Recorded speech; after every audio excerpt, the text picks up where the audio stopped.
You're gonna be sad.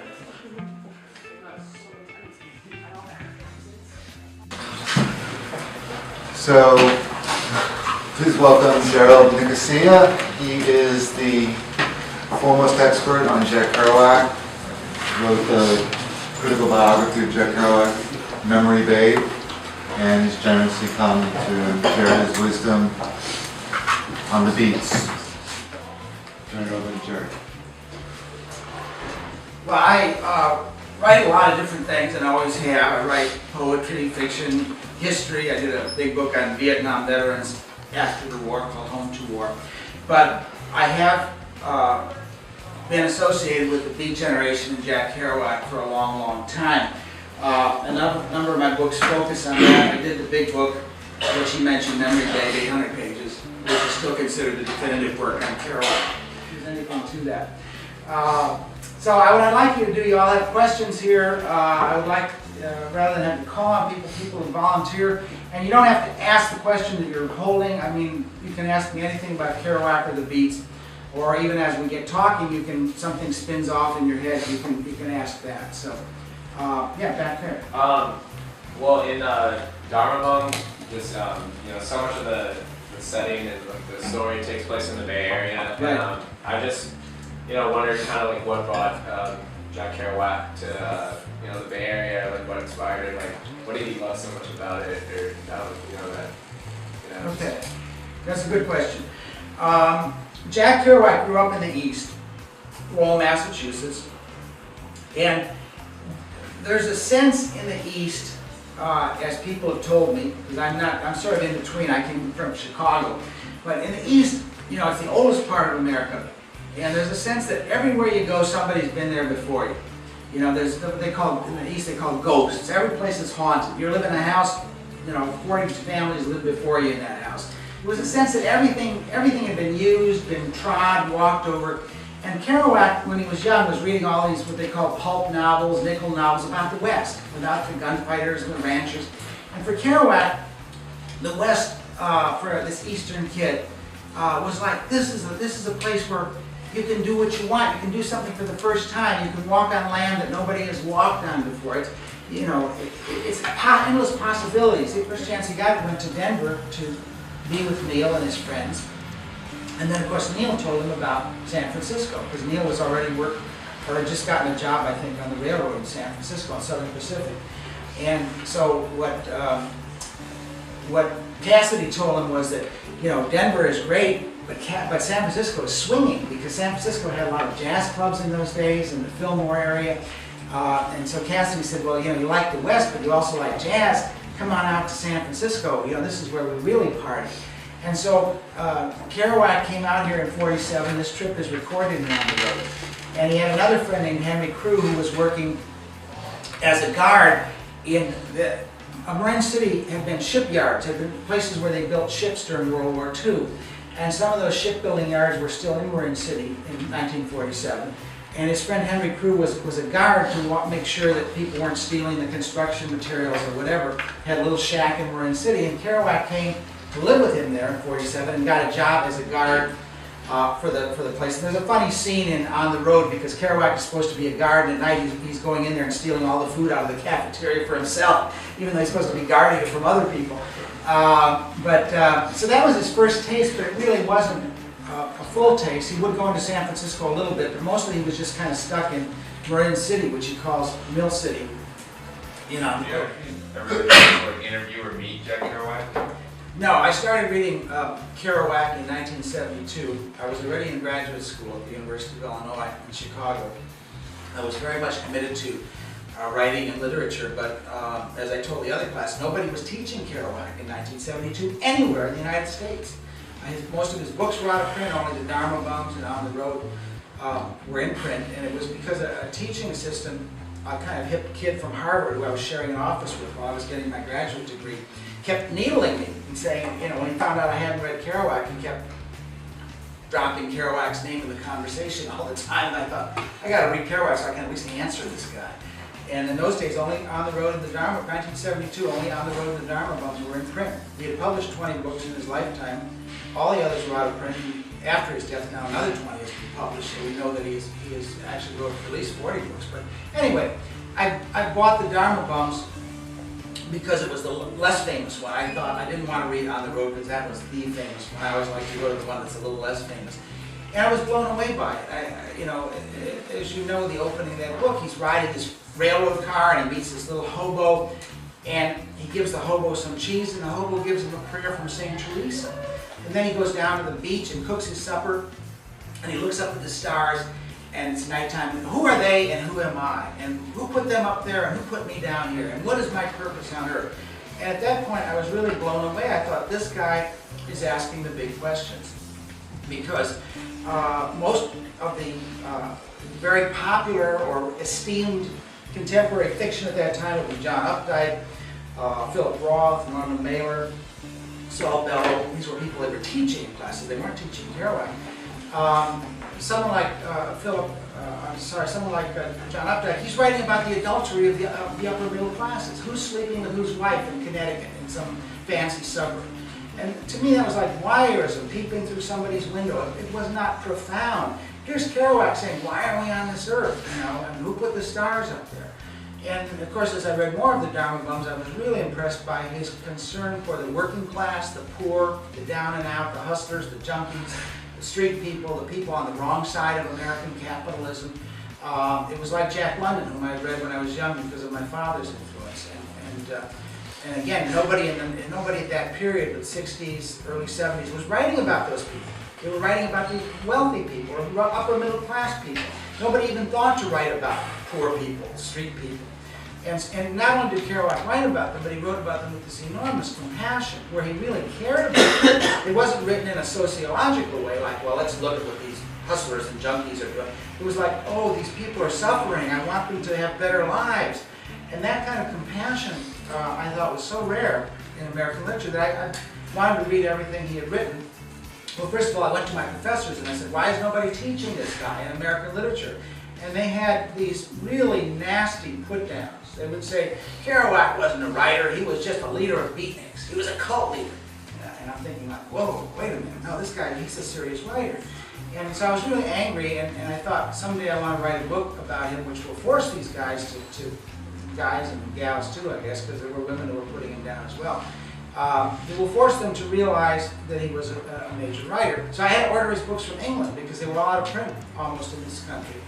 And they were in print in Europe, in almost every country, including translations, Italy, France. So if I got the books from England and I read them, finally in 1977, I got a little bit of funding after I was out of college already to start working on a book about him, and that's when I started traveling the country, interviewing. I ended up interviewing 300 people that knew Kerouac, but he died in 1969, so I couldn't meet him. And Cassidy had died in 1968, a year before Kerouac. So I didn't meet either of those guys, but eventually I did meet and get to know and even become friends with just about everybody else in the Beat generation. But Wait, how did Tennessee start first? Well, Kerouac, as I was talking in the other class, none of the Beats were really good, what you could call good family people. I mean, they were so into their writing, art, pursuing the new vision, or as Jim Morrison said, break on through to the other side. They were like totally focused on, we've got to find the new vision, we've got to break through. Family was like off to the side. When Kerouac's wife got pregnant, or his second wife, at that point, he had only published one book which sold 400 copies. And he made no money. In fact, the publisher wanted the advance back, or half the advance back. And when his wife got pregnant, and he had just written On the Road, which was written on this 120-foot roll of paper.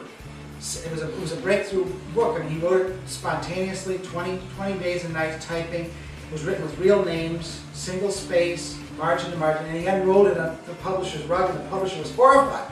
Kerouac said, Kerouac thought, this is my breakthrough work, and he thought the publisher was going to jump up and down. Instead, the publisher said, how can I edit this thing? This long roll of papers on the rug. And so Kerouac got angry, rolled it up, went back out of the office, and at that point he felt like, well, I'm not going to go back to writing traditional novels. I'm going to get even more experimental.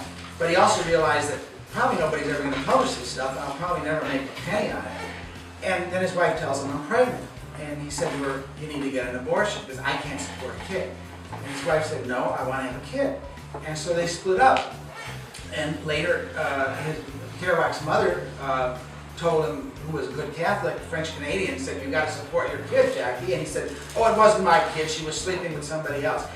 She looked just like him, and he knew it was his kid. But he also, for Kerouac, and this is a very selfish, this is nothing I'm recommending, but for him it was like this, my writing is my life. I've got, I've been given this gift by God, I've got to find this vision.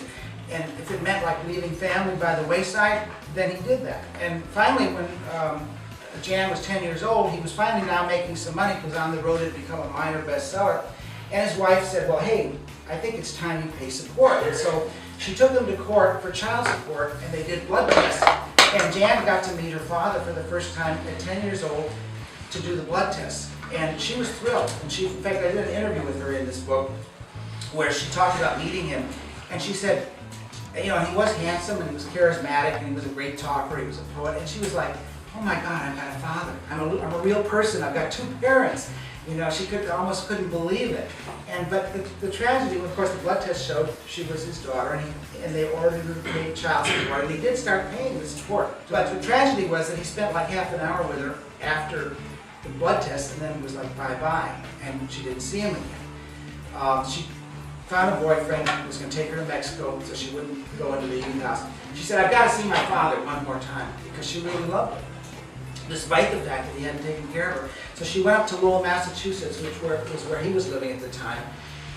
And she talks about that meeting too. And it was a very, very poignant meeting because he did finally recognize her and say, you can use my name, write a book, use my name when you go to Mexico. They compared their hands looked alike. And she said he had this kind of hurt look on his face, like, they sat next to each other on the couch. And she said she felt like he realized his own guilt in not taking care of her. She said she almost didn't want to look at him because he seemed like he wanted to cry when he looked at her. And then the woman that he married at the time didn't want a child around, felt threatened by a real child and just told her, you gotta get out of here. And so she left with the boyfriend. They went to Mexico, and Jan's big desire at that point was, when I get back from Mexico when I'm 18, they can't put me away anymore. I'm gonna go to Lowell and I'm gonna spend more time with my dad. And she gets back from Mexico and turns on the radio and she hears Jack Kerouac has just died. So she never got to see her father again. You said earlier about his attaining a vision, and you talked about drug use. How much did drugs not only affect his writing? Because I know there are rumors about him being hallucinated while he was writing On the Road, and just are those rumors true? And how much do you think drug use affected his writing? Well, it's a complicated question. When the Beats were very young, hanging around Columbia in their early 20s, Ginsberg was even younger than that, he was a teenager back then, they were reading Rimbaud, and the French poet Rimbaud, which I'll write on the board because you may not know how to spell it if you haven't seen it. Really important writer, French writer. Anybody here read Rimbaud?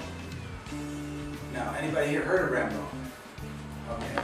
Well, Rimbaud was sort of the decadent writer of the 1900s in France, and also with drugs and crazy sex. And Rimbaud's whole thing was to find the new vision. The poet's job is not to see things the way that normal people see it. Rimbaud said you have to derange your senses, because in other words, your senses have already been conditioned since you were 6 months old to see the world in a certain way. And so Rimbaud said, in order to get to this new vision, you have to derange your senses, break through all this conditioning that you've gone through. And so for Rimbaud, kinky sex, drugs was part of this breaking through the conditioning. And the Beats picked this up when they were very young from Rimbaud. And so they were quite open. When they met Burroughs, he was on heroin, they tried that. There weren't anywhere near as many drugs available back in the 40s as there were in the 60s. But marijuana was available through the jazz scene at that time. Part of it was like staying up all night reading poems to each other. And Kerouac, in fact, at one point said, I wonder if I can get into an altered state if I don't sleep for 5 days and nights. And so he, was using the Benzedrine to stay awake and going to jazz clubs, and he forced himself to stay awake for 5 days and nights. And he claimed that he actually did begin to hallucinate, to get into some altered state by doing that. So it wasn't solely the drugs, but yes, the drugs were a part of it. Interestingly, when he wrote On the Road, though, according to his second wife, because she was there in the loft with him, she said that wasn't written, there is a myth that he wrote that on Benzedrine, and he didn't. She said he wrote it was coffee. She said he stayed, he typed that novel in 20 days and nights on this long roll of paper. But she said that she had to just keep bringing pot after pot of coffee, and she said he was sweating like crazy, that he had t-shirts on, he would take, like every hour or two, he'd take off a t-shirt, wring out the sweat, hang it up, put a fresh t-shirt on, more coffee, and just go round the clock on caffeine. But some of the other, the Subterraneans were written on Benzedrine, on speed. And of course, unfortunately, a lot of the later books were written on alcohol because he became a far-going alcoholic.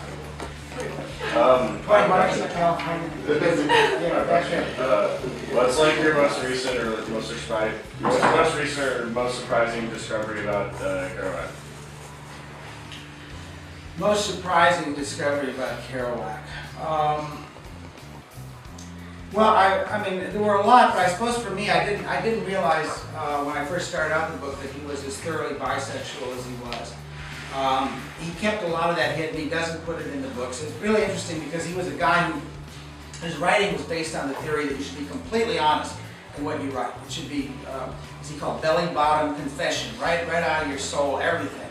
And as I was explaining to the other class, this was totally counter to what was going on in the 50s because the idea of writing in the 50s was you were supposed to, write very esoteric, arcane. You were supposed to imitate the metaphysical conceits of the 16th century. You were supposed to write about things that nobody could understand, and then you were a good writer.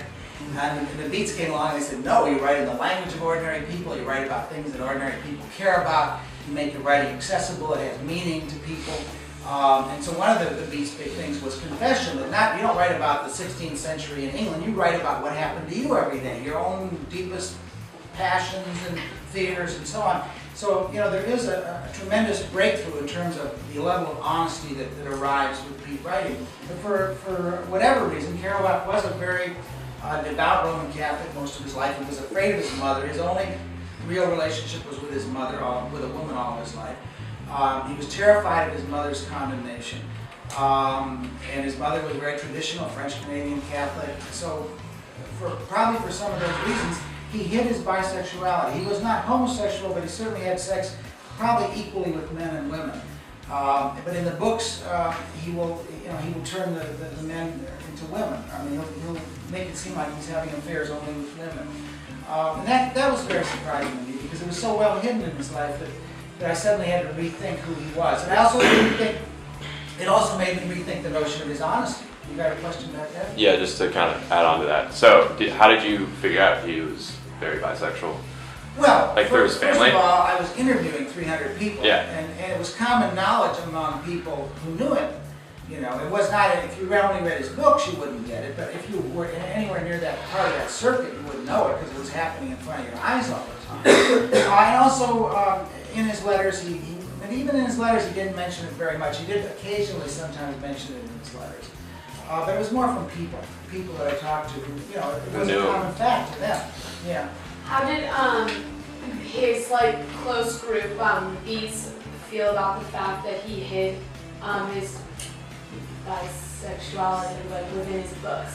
Were they offended by this, or did they understand where he was coming from to hide it? I think they understood because it was the 50s. This was before gay liberation. You have to understand that back in the 50s, homosexual acts, I think, were illegal in almost every state in the Union. You could actually go to jail for them. And of course, they also understood, this connection with his mother. They didn't think it was good for him. The fact that, as Burroughs said, he was tied to his mother's apron strings. He really was dominated by his mother all of his life. And his friends would tell him, Jack, you got to break away from your mother, stuff like that. But no, I think they understood, and they sort of, I think felt some sympathy for him.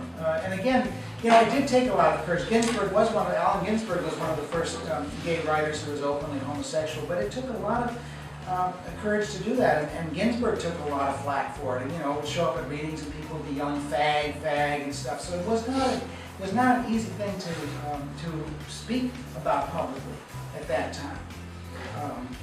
The 60s was a watershed in so many ways. I was telling the other class, because they were asking about the Beats' misogyny, Kerouac's misogyny, and I said this was also pre-women's lib, pre-feminist, pre-Gloria Steinem, pre-Betty Friedan. It wasn't the feminist revolution, it wasn't the gay liberation revolution. This was on the other side of the watershed, as far as what was accepted. So, Do you think that Kerouac achieved his vision, and how do you think that manifests itself today in writing? Well, yes, I think he achieved his vision in writing.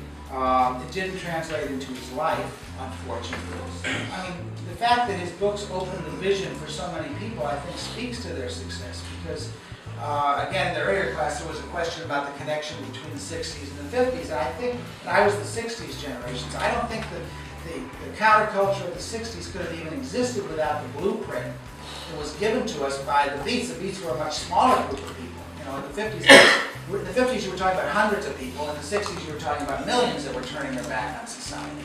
But the people of the 60s, who were my own generation, we were using those writings in Powell and On the Road and Make a Lunch as kind of a blueprint, a map of where to go, how to oppose the government. So the fact that Kerouac, that these books have, and so, I mean, as Kerouac's biographer, and I do a lot of speaking, I mean, I can't tell you how many thousands of people have come up to me already and said, Jack Kerouac's books changed my life. I changed my job, I changed my school, I dropped out of school, I found something new. But most of these people credited Kerouac or On the Road with having found their own way in life that they wouldn't have found. So I think the vision is there in the books. And I think it is a positive vision. It's a vision that can help us find our own heart, listen to our own inner voice, find out who we are, find our own identity. So I think that he did break through in the writing, but sadly he was not able to translate it to his own life. To have a happier, more fulfilling life for himself. He was not. He was sort of caught in the middle. He was still caught by his mother and the French Canadian and the Catholicism and all that stuff. He could never really break away from it in his own life. Yeah. Once Kerouac, in about late 1950s, got this 40,000 word letter from me. It wasn't on one piece of paper. It was a lot of different pieces of paper. It was written during all these things, seducing women, running from the cops, and it was breathless. I mean, you could see him the way he was scribbling, that he was, actually running from people as he was writing, and of course using the real names because it wasn't fiction. And Kerouac thought, gee, this is the way I should be writing my novels instead of earlier with the books that came after that, because he was also very much influenced by bebop jazz, which was very important at that time. Charlie Parker, Dizzy Gillespie, Miles Davis, Thelonious Monk, because what was happening in bebop was the earlier traditional jazz, like Louis Armstrong, Satchmo. I mean, it's melodic jazz. The earlier jazz was following, the preset melodies, but the bebop musicians said, if I'm, let's say I'm strung out on heroin and I'm feeling really bad, if I'm going to play this tune, I'm not going to play the tune the way somebody wrote it. I'm going to play the way I'm feeling at this moment. If I'm strung out on jazz, you're going to hear, I'm going to change the notes and change the melodic line so that you hear the way I'm feeling as I'm playing it. And so for Kerouac, this was a real revolution, because he thought, well, why can't a writer do that? Why can't a writer put his mood and his feelings just as he's writing it, as if he were a jazz musician? And so he was